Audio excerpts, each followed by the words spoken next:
Pour le prochain pitch, nous allons aborder un sujet de rupture technologique d'une jeune société StarClub qui est en fort développement et qui propose une nouvelle technologie appelée Terao pour des échangeurs thermiques air-eau.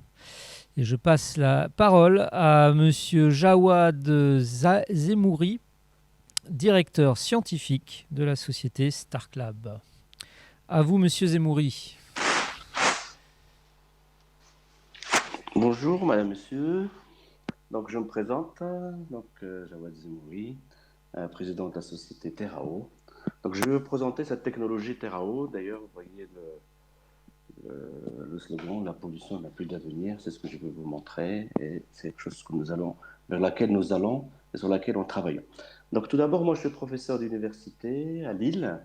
Et donc, c'est dans le cadre de mes recherches que j'ai inventé ou j'ai découvert cet échangeur Terao que je vais vous présenter. D'abord, l'entreprise. Donc, l'entreprise StarClub, Terao, donc c'est une entreprise qui a été créée en 2011.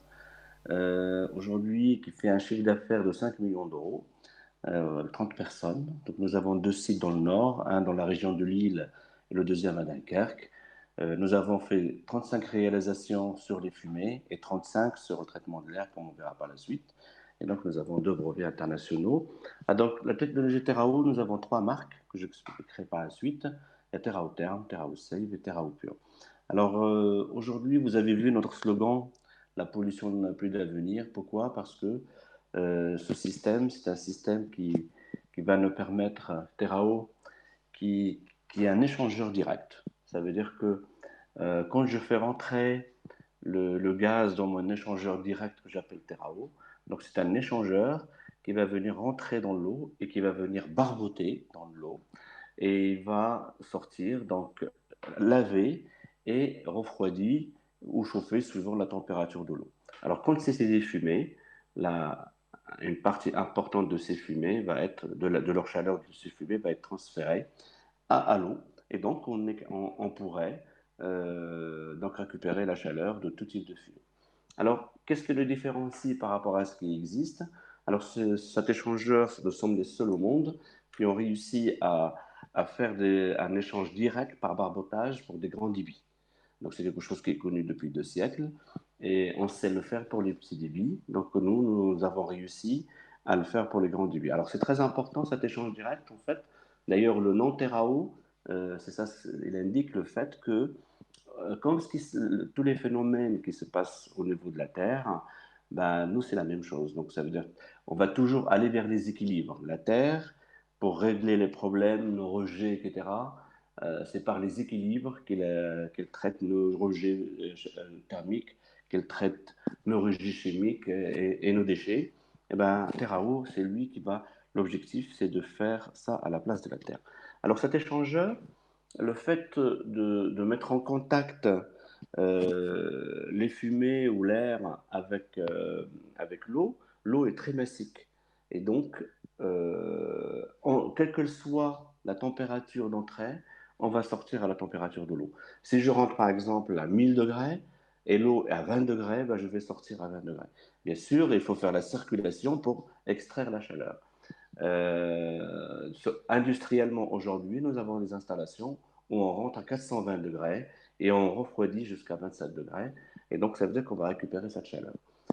Quand on regarde, si vous voulez, les datasheets de cet échangeur, en fait, pendant le mélange entre la phase liquide et la phase gazeuse, on a 3 phénomènes qui vont se produire. D'abord, un changement de température du gaz. Comme je disais, il va descendre à la température de l'eau. Qu'on soit à -20 ou à +1000, le gaz va sortir à la température de l'eau. La deuxième caractéristique, c'est qu'on va avoir aussi un transfert d'humidité.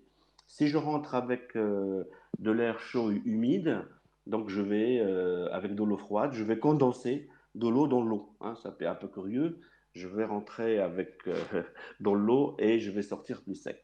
Si maintenant je suis sec et j'ai besoin d'humidifier, il suffit simplement que je chauffe l'eau de terre à eau et donc je vais pouvoir humidifier. C'est ce qu'on est utilisant dans des musées, des choses comme ça. La troisième chose dans la même opération, c'est le lavage. Ça veut dire que les polluants qui vont se retrouver soit dans l'air, soit dans les fumées, ben, ils vont passer dans l'eau et après, par la suite, nous allons traiter l'eau. Donc, pour séparer cette pollution. Donc, aujourd'hui, l'échangeur Terrao, il permet de répondre à la fois à la récupération de la chaleur fatale, la récupération de la chaleur viciée, de la chaleur de l'air vicié, et il permet aussi de laver soit les fumées, soit l'air. Alors, cet échangeur, il a aussi une particularité importante, c'est sa capacité. Si vous voulez, pour des grands débits, pour 10 000 mètres cubes heure, 10 000 mètres cubes heure, ça veut dire on fait rentrer 3 mètres cubes par seconde, donc ça occupe une place de 2 mètres carrés au sol, et on peut travailler avec un débit variable. La hauteur est de 2 mètres, et ce débit, c'est cette hauteur, quelle qu'elle soit le débit.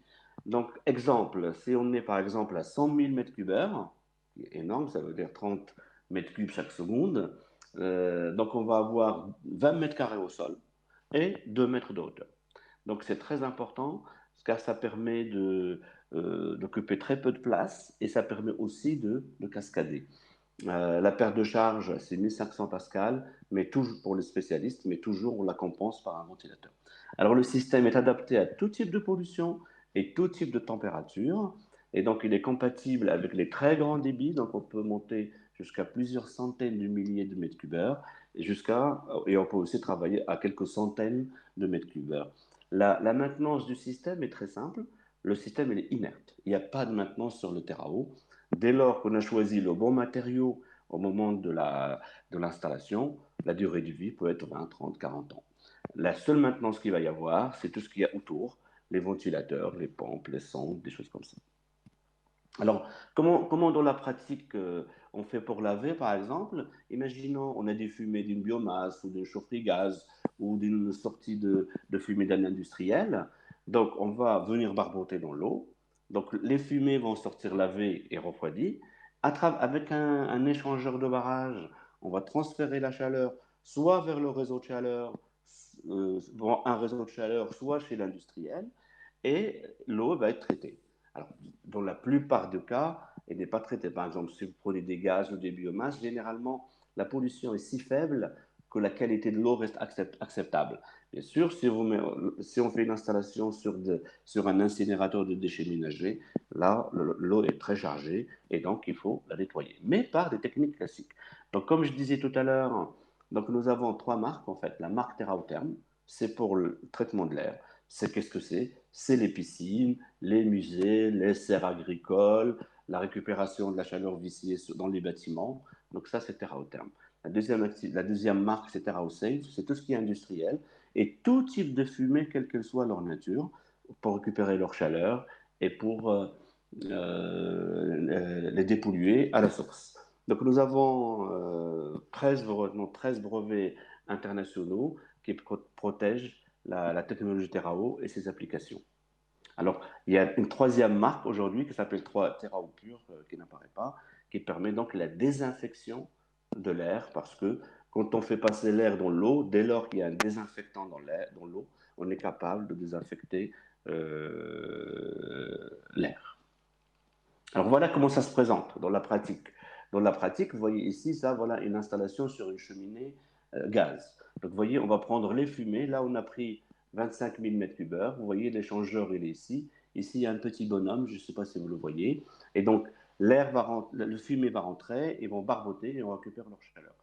La récupération annuelle avec cette installation est de 3 gigawattheures. Voici une deuxième installation avec Terrahouse chez un écarisseur où on va récupérer 7 mégawatts rien que sur les buées, alors que c'est des buées très polluées, très souillées, et donc ça va nous permettre d'alimenter un réseau de chaleur de 7 mégawatts. Donc ça veut dire on a de l'eau qui a 300 mètres cubes d'eau qui nous arrive à 65 et on la renvoie à 85 degrés. Et donc ça permet d'alimenter un hôpital, une serre, une grande serre agricole, une piscine, etc. Alors, par rapport à la pollution, voilà ce qu'on peut obtenir sur des pollutions importantes, comme dans les incinérateurs de déchets ménagers.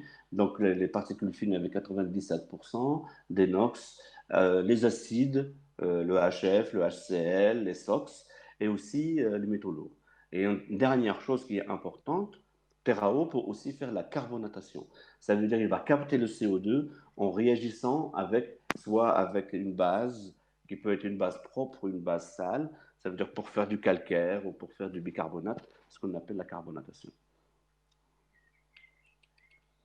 Donc, en conclusion, aujourd'hui, nous déployons la technologie en France et à l'international. Donc, on fait de la récupération de la chaleur donc, sur de l'air vicié.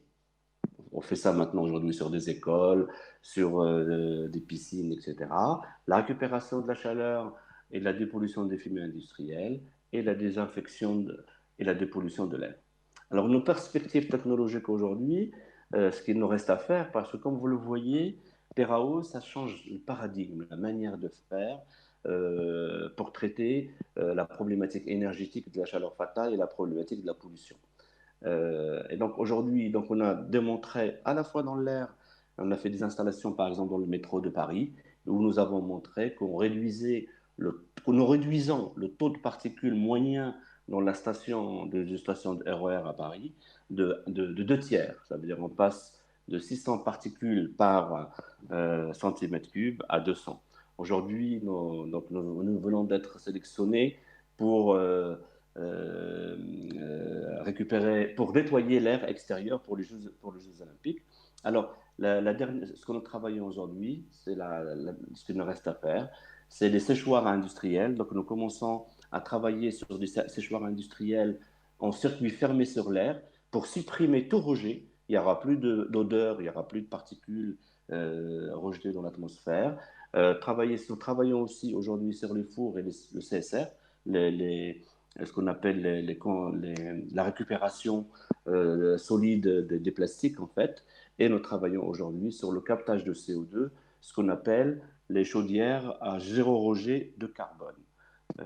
Voilà, donc nous avons été soutenus par différents organismes et par différents, voilà, nos clients qui sont aussi présentés ici. Voilà, merci beaucoup.